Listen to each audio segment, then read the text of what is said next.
want to take this opportunity to thank Distinguished Toastmaster Dr.Sunny for joining us and agreeing to give our presentation this evening.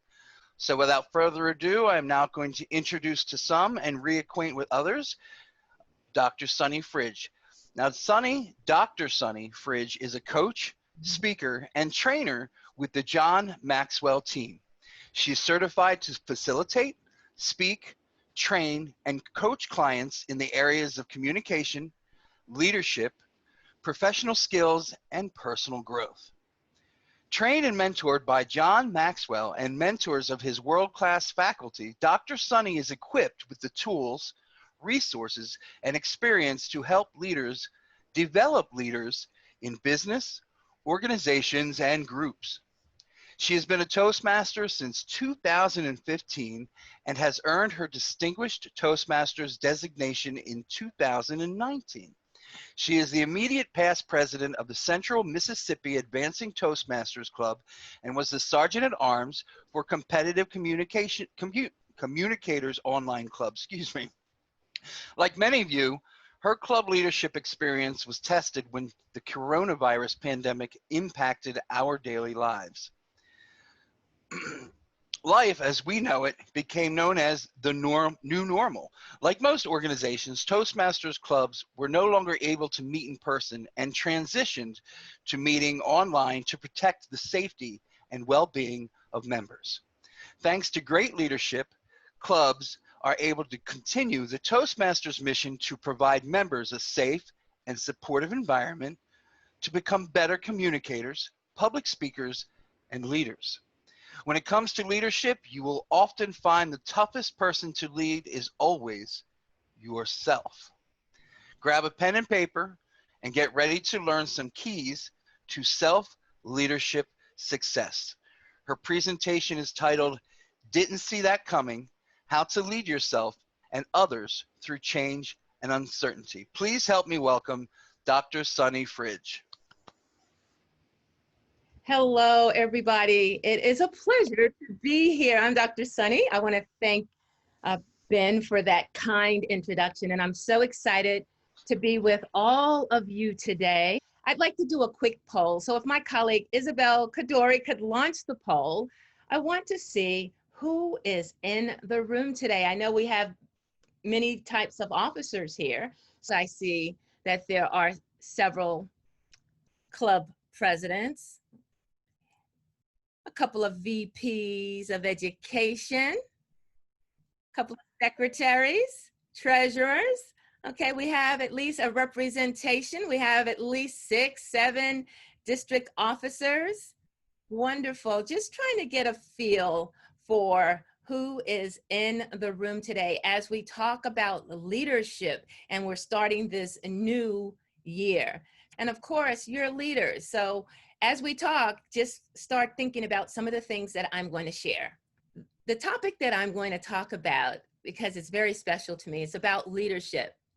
And it makes a difference in everyone's life and in the business life of every organization. So what would it be worth for you to learn from another leader's mistakes? If you could gain insight and strategies from other leaders' years of trials and errors, raise your virtual hand, and I know some of you know how to do that. Raise your virtual hand if you would be interested in it. Why, of course you would. This is a huge subject, and I'm basing my comments on John Maxwell's book entitled Leadership Gold.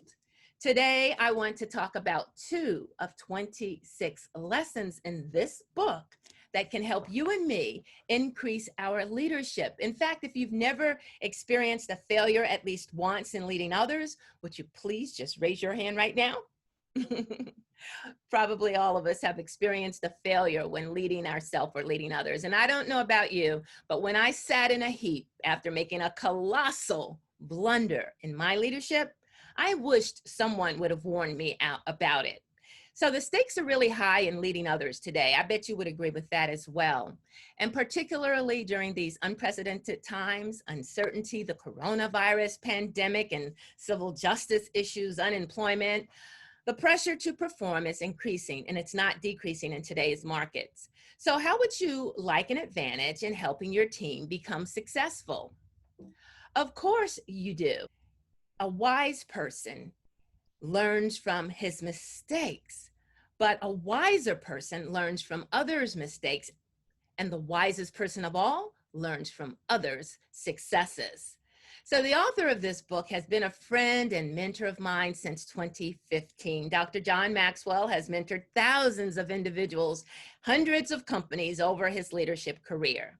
And he is a New York Times bestseller of over 100 books on communication and leadership. And his philosophy is everything rises and falls on leadership. And leadership is influence, he often says, nothing more, nothing less. And as many of you know, leadership requires a lot from a person. It's demanding and complex. So today, I would like to talk about leadership, and especially some gold nuggets that you'll be able to apply right away after you leave this session. And lessons on leadership remind me of one of my favorite cartoon characters. Anybody remember the Peanuts character, Charlie Brown? Well, this comic strip shows him after working hours to build a beautiful sandcastle on the beach. When he finally sits back to admire it, at that moment, a storm comes and the rain, a downpour, levels his masterpiece. As he looks at the smooth place where his artwork had once stood, he says, "There must be a lesson here, but I don't know what it is." Have you ever wondered that? Have you ever been there? I'm willing to bet that at one time or another, every one of us has had our sandcastles, our dreams, our goals, our plans swept away by the storms of life. And lately, some of you probably have experienced so many storms during this pandemic. When you look up, all you see is dark clouds. But I want to say that if you look hard enough, I believe there are always silver linings. When we face challenges, it's good to try to figure out what's caused the storms. We wonder why we're being struck. While we can't change these storms, fellow Toastmasters, we can choose how we react to them. So in our brief time together, I want you to consider some of the following thoughts. If you're lonely as a leader, then what is wrong? And what's the quickest way to evaluate how well you're leading your team? And how do you lead the toughest person in the room and avoid losing key people? In our limited time, we're only going to scratch the surface of each one, but I hope to give you some tangible takeaways to raise your leadership. 4 keys to leading yourself and others. I'd like to first engage in a quick exercise. For those of you who are able, what I want you to do is go to www.menti.com. If you're on your laptop and you happen to have your smartphone right here, go to www.menti.com. When you get there, use the code 145872. And what I want you to do is put in what you think some qualities are of a leader. So if you think that that person is confident, I see it, wonderful. I see them coming in, good listener, servant, visionary, inspiring. And you can do up to 3 at a time. And I'm trying to just see if great minds think alike. The larger the word gets, it means someone else is thinking the same thing. So I love how it's growing. So I'm going to ask, who put trustworthy, and why do you feel a leader has to be trustworthy? Please unmute yourself, someone. Hi, I put trustworthy. My name's Amy. Hi, Amy. Yeah. So in your time as a leader, why is it important to have trust? I just want to remind us, because sometimes we just take being a leader for granted, and sometimes people feel it's all about the position, but that's not always true. How do you feel? I feel that I don't want to say it's all about trust, but I think trust is really key, because if people don't trust you and you're not trustworthy, then it's going to damage the connection you have and the influence that you have. Absolutely. Thank you so much for sharing. Someone else, good judgment. I think I did. Okay, go ahead, Isabel. Why? Well, it's really a quality, because a lot of time you do need a good judgment as a leader. You cannot just go along with the consensus or just be wishy-washy. And sometimes the leader need to make a decision. That's how he leads. Okay, and let's see, one more. Someone please unmute yourself and share what you think makes a good leader. Don't all volunteer at once. How about someone who put authentic? I like that. Hi, this is Veronica. Hi. Hi, I put authentic because authenticity is so important and it helps those that you are leading to really want to follow you because they know that you're being real with them, that they can trust you, and that you're not going to lead them anywhere that you wouldn't go yourself. Awesome. I love that. I love that. Thank you everyone for sharing. I just wanted to do it a little bit differently. I could have asked you to put that in the chat as well. And I like, Isabel, would you read a couple of comments from the chat for me while I'm getting ready to set up my screen again? Several other people also put authentic, and Catherine, I don't know which word did Catherine say. I think that's also trustworthy. Yeah. Okay. So many people liked the word trustworthy. I did not quite distinguish between trustworthy and authentic. I was thinking about same thing, but that's just definitely it's one of my words. Okay, wonderful. I appreciate you helping me out and finding a couple of other words that people have put down. Now that we've shared some of the qualities that make a good leader, if you're lonely as a leader, what's wrong? That's a question to ask. And one consistent assumption that leaders often make is that if you are a good leader, it's okay to be lonely at the top. But John, in his chapter on leadership goals, says if it's lonely at the top, you're not doing something right. And he makes the case that if you feel lonely in your position as a leader, then your leadership is all about your position and not about your people. And he often states that if you are taking a journey as a leader, and if you don't do these things, avoid positional thinking and realize that there are some downsides to success and failure, and remember that you are in the people business, you have to remember those things. And he also says that if you are a leader, you look behind you and there's no one following you, you are simply taking a walk. And if no one is following you, you're not really leading at all. And so you have to bring others along with you. And again, you avoid positional thinking. And when you use your title to persuade your people, you create distance between you and them. A leader does not belittle their people. They enlarge their people. As club leaders, you can win your members over by building relationships with them. Remember, you're in the relationship business. Personally, find out what their goals are. I'm sure some of you do it, but now is a great time as we start the new Toastmaster year to really get into our members and try to find out what their goals are. They may have changed with the new normal. And you can also adopt the law of significance. In John's book, he talks about one is too small a number to achieve greatness. And I love what Mother Teresa has said. I can do things that you cannot. You can do things that I cannot. And together we can do great things. And so that's something to remember. I challenge you to find one person who made a significant impact in this world all by themselves. You see, greatness is always bigger than what you can do by yourself. And that brings me to the topic that I'll focus on for the remainder of our time together. Didn't see that coming? How to lead yourself and others in uncertain times. I believe, fellow Toastmasters, if we're honest with ourselves, we are the hardest person in the room. We are the hardest person to lead ourselves. And we don't even have to worry about the competition. Often we disqualify ourselves. The toughest person to lead really is always yourself. And I will tell you a quick story. Many years ago, when I was in high school, I was pretty good at running. I can't say the same thing now, but I was on the track team. Our team was first in Queens in our borough and third in the city. So we were really feeling ourselves. But we went to a big competition. Here we go. We took our positions. On your mark, set, go. and we took off running. But several of us took a turn and we ran in the wrong direction from the finish line. We disqualified ourselves, and other competitors, they weren't the reason we lost. We disqualified ourselves, and sometimes that happens in life.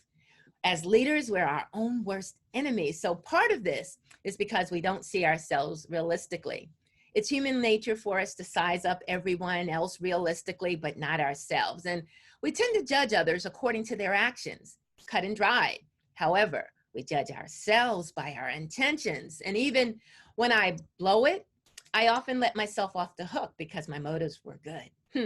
Good intentions. I'll tell you, the road to hell is paved with good intentions. So you got to watch that sometimes. So how do you lead yourself well?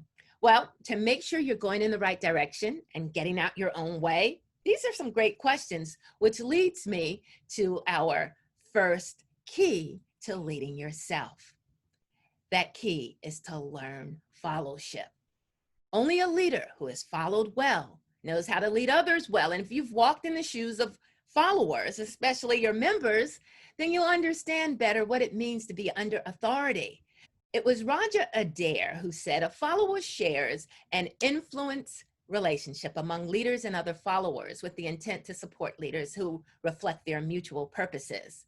And one of the great things about Toastmasters International is that they have core values for us to follow, no matter what stage of leadership we're at.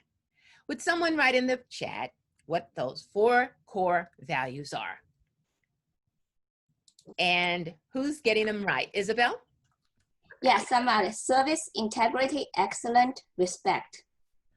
Awesome. That is what I wanted to see.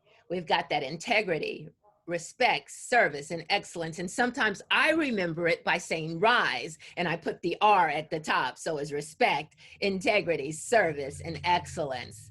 So as we go through this new Toastmaster year, as you level up, make a conscious effort to incorporate these values into all that you do. The second key to leading yourself well is to develop self-discipline.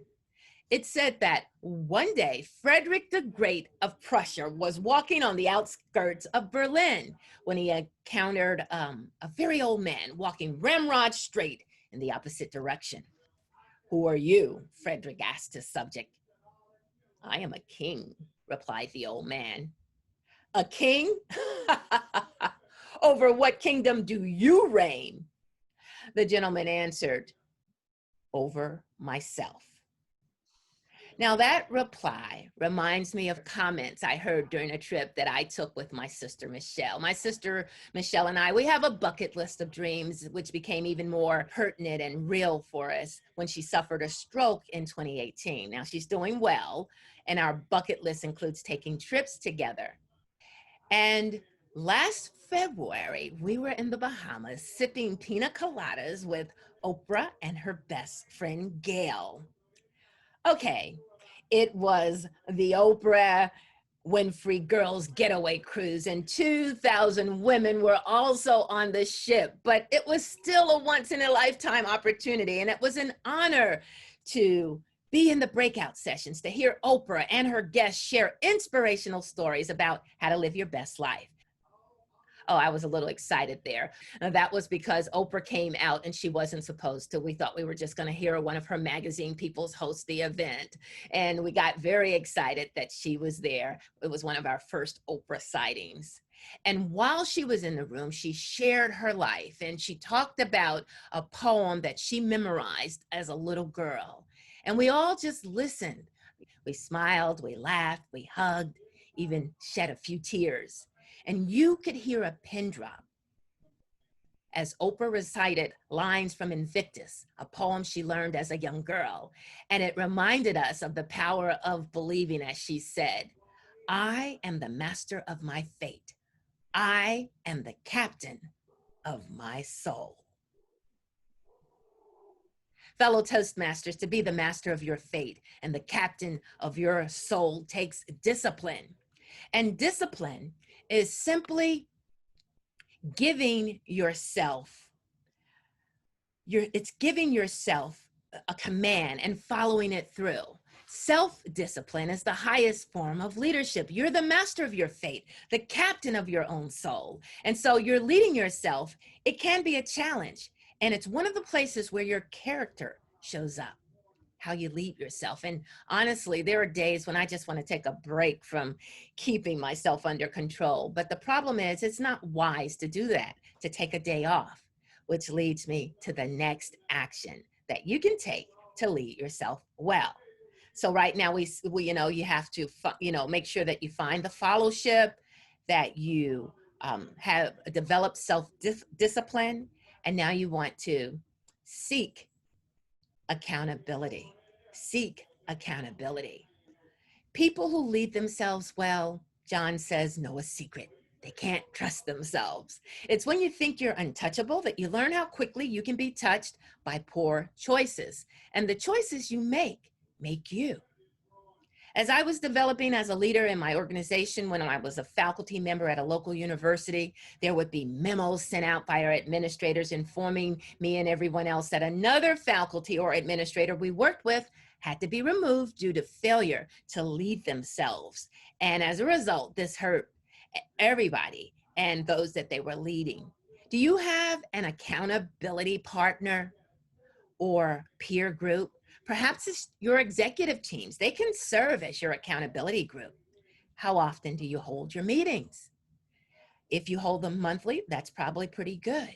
Maybe there's some times that you need to have committee meetings.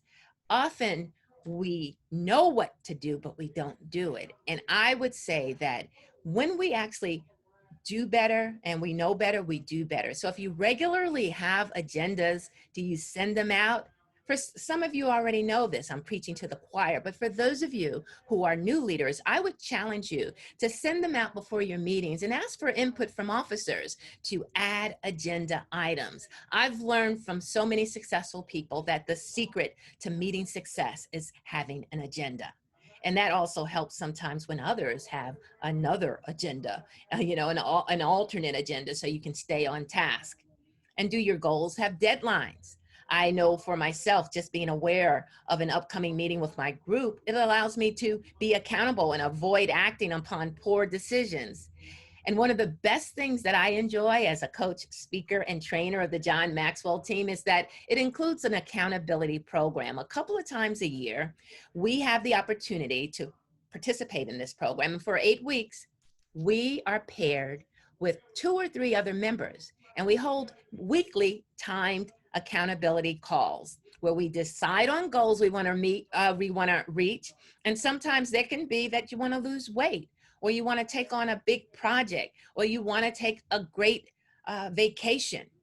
But if you work on these goals together, we all have a set of questions that we ask. We may not all reach those goals, but the questions we ask, what's going to block you from reaching your goal? And what are you going to do when that happens? So when we have an agreed list of questions, it really helps. Thomas Watson said it so aptly: nothing so conclusively proves a man's ability to lead others as what he does from day to day to lead himself. I've learned from John Maxwell and others that success is determined by what you do daily. I've learned that it's really important to have morning rituals. I have a hybrid blend from many of them. I highly recommend the book by Hal Elrod. It's called Miracle Morning. Maybe some of you have heard of it. They have Miracle Morning for parents, for students, for millionaires, for entrepreneurs, for teachers, for business people. And it basically consists of things that you do in the morning to make sure that your day gets off to a good start. So I encourage you to find ways in your personal life as well as your clubs to have accountability. So we talked about learning fellowship, developing self-discipline, seeking accountability, and the 4th key, to practice patience. To practice patience. It's been said, when we are foolish, we want to conquer the world. When we are wise, we want to conquer ourselves. And so where are you in the area of patience? As leaders, we need to remember that the point of leading is not to cross the finish line first. It is to take people across the finish line with you. And you do that by slowing your pace, staying connected to your members. You can enlist others to help fulfill the mission and the vision, and you keep people going. And you can't do that if you're running too far ahead of your people. It may just be the beginning of the process, but that's okay. You must start in order to finish. Zig Ziglar says, you don't have to be great to start, but you have to start to be great. And I challenge you to continue your journey to be great Toastmasters and practice patience with your members. Not every member wants to be a distinguished Toastmaster. Not everyone is tech savvy and is as happy as you or me to be a part of online meetings. So we have to practice some patience.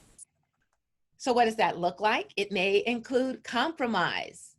As we respond to the next normal, a decision will be made whether your club goes back to being 100% face-to-face or hybrid with online attendance or 100% online.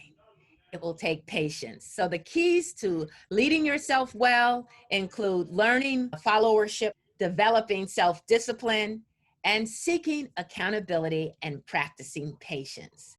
As I come to a close, there is so much more that we could take time to investigate. And for those of you that want to find out more, there are a couple of ways that you can do that.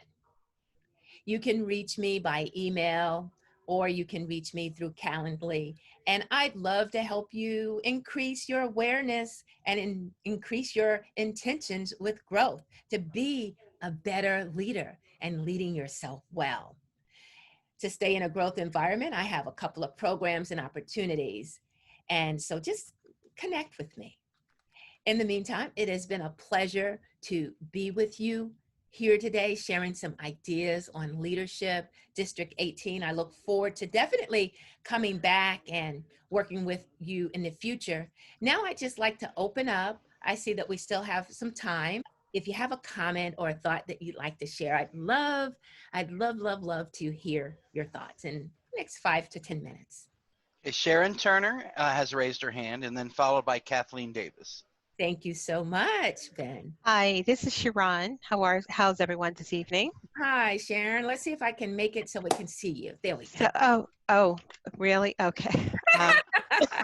Okay, I wasn't quite ready for this, but here goes. Okay, can you see me now? I'm going to spotlight you. Hold on. Okay. So on, right? Yeah. All right. I wasn't quite ready for this, but okay. Okay. Good evening. All your points are so important, Dr. Fridge, and I feel like I'm always competing with myself. So I totally get what you're saying about the self-discipline as well as seeking accountability. And I also think it's key too, because if you're trying to persuade others to follow you, then I think by not setting the bar so high where people can't step up to where you are level up, but I think was just showing incremental steps of how everyone can rise up and level up just by using all the things that you just, the different tactics that you just mentioned. And one of the things that I just chatted in the group that I think that makes my morning is just a small win, and that is just to start my morning by cleaning my room and leaving the house or staying at home in these days by just making my bed. I think that is just a small win. It's something I learned as a child. It's something I taught and passed on to my son. And I think starting that morning with just that small organizational skill is something that will teach me or have taught me to always fester up and follow that model as well with everything I do. So thank you for this opportunity. Thank you for this wonderful presentation, and I definitely will consider everything you've said and will pass that on as well. Awesome. Thank you so much for sharing as well. And one of the things I love as well is that when you start your morning off well, sometimes if you start automatically with your phone, then the emails and text messages, they can consume you and your mindset won't be right. And what I've learned in doing the Miracle Morning, a sort of like a hybrid style. It goes with, it's the word savers, life savers, and S is sort of like you can sort of like just have meditation. You can just think about what you want to do, and then you can do affirmations, and then you can visualize, and then you can also just exercise, and then you can write a little bit. So if you do all of these things early in the morning, it sort of like sets the tone for the day. I recently learned over the last few years is that you also need an evening routine.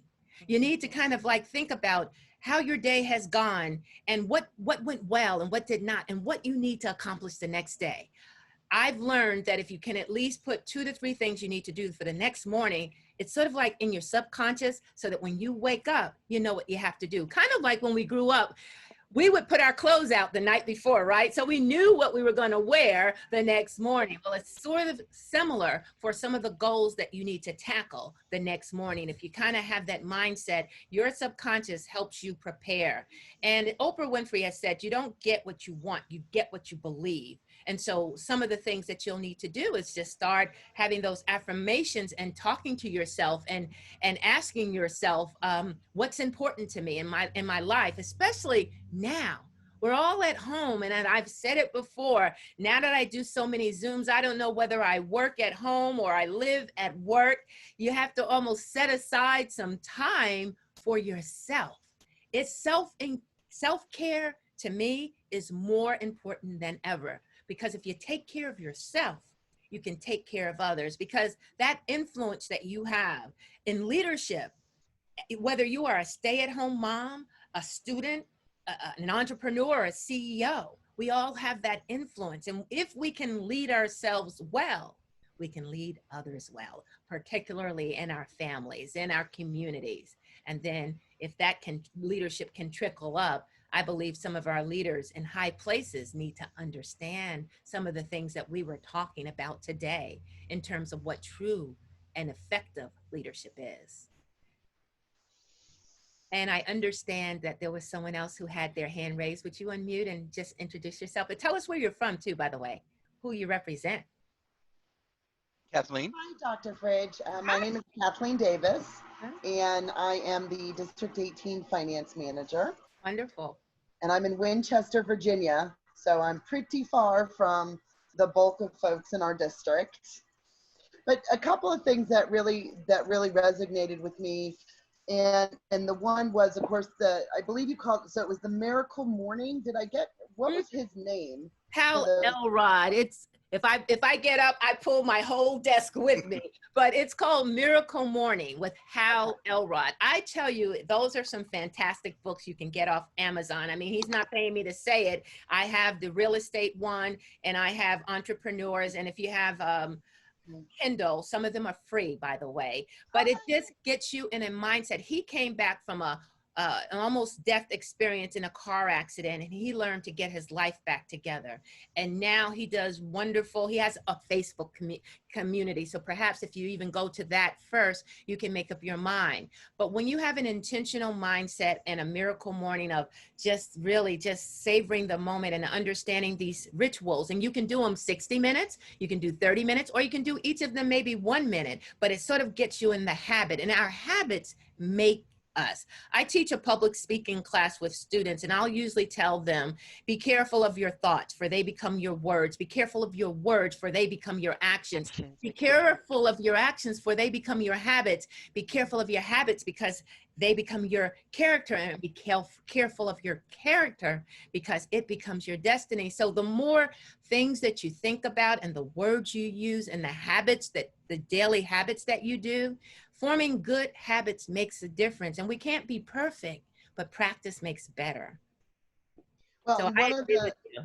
I completely agree. And I look to my animals a lot for that, because they have taught me the power of being on a schedule, which is so very important. It makes them happier. It makes me happier. But as far as leadership is concerned, and this is really more where my question was, as a leader, sometimes I find that we make a plan as a group and we work on that plan together, and then I have expectations And I tend to be let down a lot by my expectations of folks saying, yes, this is what I'm committing to do. These are my goals. You will hold me accountable. We make our SMART goals. We do everything right. And so then I expect, them to do it. And, I jump in a lot. Do you need my help? Do you have questions? Please just let me know. How can I help? And I hear silence. And then my expectations are just dashed yet again. Well, it sounds like you're doing all the right things. You're asking them to take a role. The only thing that I would say that could help, and maybe someone else can jump in, but if we can all agree that we're going to be accountable and hold each other to it, and Toastmasters is a voluntary organization, and we do volunteer for some of our roles, but we also have the Toastmasters promise of some of the things that we're going to do as well. We just have to get on the same plane. People buy into the leader before they buy into the vision. I've learned that over the years through some of the failures that I've had, but I failed forward. I thought that I could do everything. And then at one point I was doing everything, and I looked behind me and there was nobody following me, right? So I've been there. And so start back from scratch, finding out what their goals are as well. But then at the same time, have them commit to doing it. And if it isn't manageable what you've asked them, then maybe a committee is the way to go. They may not feel it, but it looks like if you have more than one person working with you, there may be a little bit more consensus of getting the job done. So try that. You may have tried it already, but I would say one thing that I've learned in my clubs is that we don't always have time for committees. But if we did have a committee and we made it public, and we all, at our regular executive meeting, we have our duties, hopefully when we come back, we can then give what went well, and if we didn't do it, what was the roadblock, and then and there try to figure out how are we going to overcome that challenge and have success. Has anybody else had that issue and had success with overcoming it? I'd love to hear that as well in your club. Okay. Well, it can sometimes just be trial and error. And also it just depends on where everybody else is in their life as well. But hopefully in this new normal, we'll figure it out. Is your club online now? Is your club online? Yes, they are. Did they all go willing, or did you have to pull some people dragging them? Half the club we have not seen in 4 months. Yeah. Nor will they respond on emails. They will not respond to phone calls or text messages. It's like they just, life's too much. I can't. Toastmaster takes a back seat. Right. We'll see. Yeah. We'll see soon. But this is not just in Toastmasters, but also in my professional life as well. I tend to have fairly high expectations for a lot of things, and I try not to, because I always get disappointed, but I have high expectations for myself too, and I hold myself to those standards. So Kathleen, I used to be the same way. This is Sharon, and I've learned over the years that sometimes you have to sort of meet people where they are, right? Because because I too am a very, very high achiever. When I set up something, I know I'm going to take this course, I'm going to take this trajectory, I'm going to get it done in record time. That's just, you know what I mean? But I feel that I can't expect everyone else. I'm in a different space in my life. I'm an empty nester, right? And we all have different priorities. So I've learned over the road or over the years that you have to sort of meet people where they are. And then with that, then those regular check-ins, and then do a pulse point in terms of what's working, what's not working, what can I do to help it better for you? And then I think when I've done that, then I've accomplished a lot more success with all the profession, not even with Toastmasters, but just professionally, when I really had the ability to motivate people by different, but I just felt that with that, then people will find you a little bit more authentic, where they find that they you've got it. You understand where they are. And I think that's just my takeaway from those experiences, just sort of meet people where they are, because if not, they're not going to follow, they're not going to respect, they're going to be very abhorrent about your demands, and they're going to look at you as being the dictatorship, and you're too demanding, and all of those horrible things that we would never get people to follow us, right? So that's just my recommendation, my suggestion, my 2 cents that over years have really worked well for me. Thank you so much, Sharon. Yeah, thanks for sharing that. Thank you. It looks like Amy Pearson has her hand raised as well. Okay, Amy. And before you do that, Amy, so yes, Sharon, what you were talking about certainly makes a great point, because not everybody is where we are. And that is the most important thing a leader can recognize. And sometimes you have to even give a hand before you ask for them to, like, you kind of have to, before you ask them, what can I do for you? Serving, use that value a little bit more and try it. But and some people will not follow you. It's a numbers game to a point, right? It's that way when we were in the regular normal, okay? So you'll just work with what you got. Okay, now Amy, hi, what club are you from? I'm from Patuxent Toastmasters Club in Columbia. I'm the VP of Education this year. Okay. But the quote that resonated with me, and I think also ties to what Sharon was talking about, was when you said we judge others by their actions, but we judge ourselves by our intentions. And that struck a chord, because I was like, oh yeah, okay. Because I mean, I constantly do have a high expectation, but I think it speaks to perspective also. And I know in the usability field, one of the things we're constantly sort of trying to keep in mind is that people by default have the perspective, like they think everybody else has the same perspective as they do. Like study after study will show you that, what do you mean you don't think exactly the way I'm thinking? And I think that's like, we just default to that behavior. And so I think that when we do stop for a minute and say, where is that other person? Exactly what everyone was saying, but just to, it was so beautiful in that quote where it's, where are people, we're looking at the actions. It's like, we should sometimes look too at the intentions, you know what I mean? Like, and we can look at our actions and just really trying to get that perspective of where people are, and then figuring out if it's different from where we are, how do we merge and create that path to connect so that we're all sort of moving forward in the direction we want to go. Amen. Hey, speaking of that, real quick, let me see if I've got it on here. Okay, I'm going to do something with perspective. So I want you, everybody who has their camera on, I want you to take your hand right here, your index finger, and I want you to put it in front of you, okay? And then what I'm going to ask you to do, as you have your finger right about here, I want you to look up at your ceiling and make believe there's a clock there. You see the 12, the 3, the 6, the 9, and the 12. So what I want you to do is we're going to start going and we're going to come down, but you're going to rotate clockwise in circles, going around the clock until it comes beneath, your hand comes beneath your chin. And so as you're going clockwise, now what I want to do is look down. And if you notice, you're now going counterclockwise. You didn't change your direction, but you changed your perspective.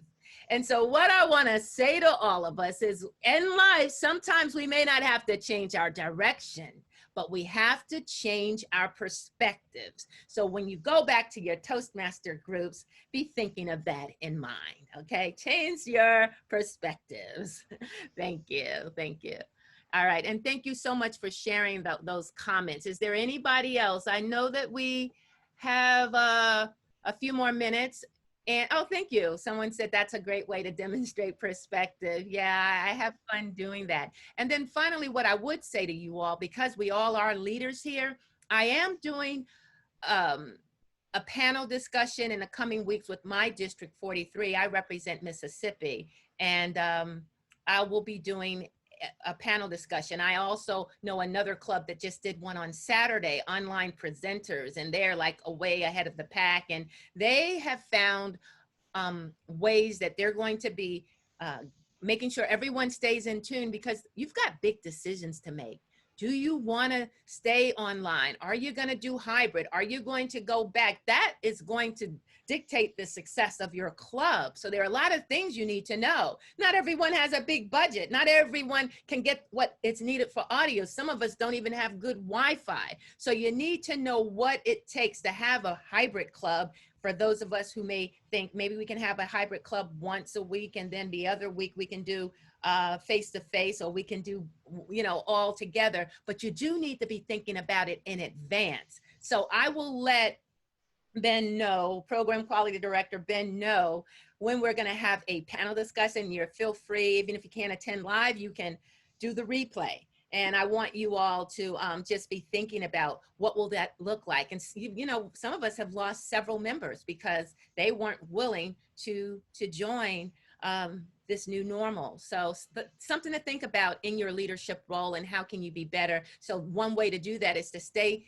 tuned to what it's going to take to advance your club in the coming year, and some of the ways that you can overcome it and work with people where they are. Okay, so if there are no more questions or comments, I just would like to say that I've truly enjoyed my time together with you. It's been really interesting. As a leader, I was a member of an online club for a year. And so when the pandemic hit, I was so hyped. I said, wow, I can help my district. I can do a TL. Even before the pandemic, I helped them by doing a TLI online before the pandemic hit, way back August, before March. And then when the pandemic hit, I was asked to help lead the way for helping people to be online. So it's been my joy. It's been my pleasure to help others. And I encourage you to figure out how we can help others keep this wonderful organization alive and well. And maybe you may not meet every week if we never go back to the new normal. Maybe it would have to be twice a month. You all figure that out. But if you do have some questions, feel free to text me or email me, and I'll try to get back to you. And thank you for everyone who's put some nice comments in the chat. That has been incredibly helpful. You know, practice makes better, and my technology was giving me a fit, but I managed to overcome it. So I'm gonna high five myself virtually for that. And I just want to encourage each of you to go back to your clubs, and just remember, the hardest person to lead is yourself, but you can do it with teamwork. Yay, yay. Oh, you know, I'm gonna do a screenshot of people giving me claps here. You know, as you know, I have a sense of humor, but that can help us get through this challenging life. My sisters have had COVID. My relatives have had COVID. Lots of people that I love have had COVID. Some haven't lived, and we have to figure out, well, how do we keep living, and how do we stay safe in this new unprecedented time of uncertainty? But we can figure out some ways to be leaders in our own way, and we can rise and shine above this. And this setback can be a setup for a comeback. And we can all shine and show up. And I want to end it by saying I love to smile, S-M-I-L-E. So S is for show up. M is that you can mentor someone. And I is you can inspire others. And then L, you can live, lead, and learn every day. So everybody, I hope you'll smile with me. Then I return the virtual lectern back to you. All right, thank you again. Thank you everyone for attending. And once Dr. Fridge has that panel discussion set up, like she said, she will send me the information and I will forward it out to everyone in case you wanted to participate. But again, thank you for spending your Monday evening with myself and Distinguished Toastmaster, Dr. Sunny Fridge. We thank you, Dr. Fridge, for committing your time and spending your Monday evening with us as well. So thank you so much, everybody. And yeah, I'm Toastmaster Fridge too, right? So from one Toastmaster to the others, Toastmasters where leaders are made. Amen.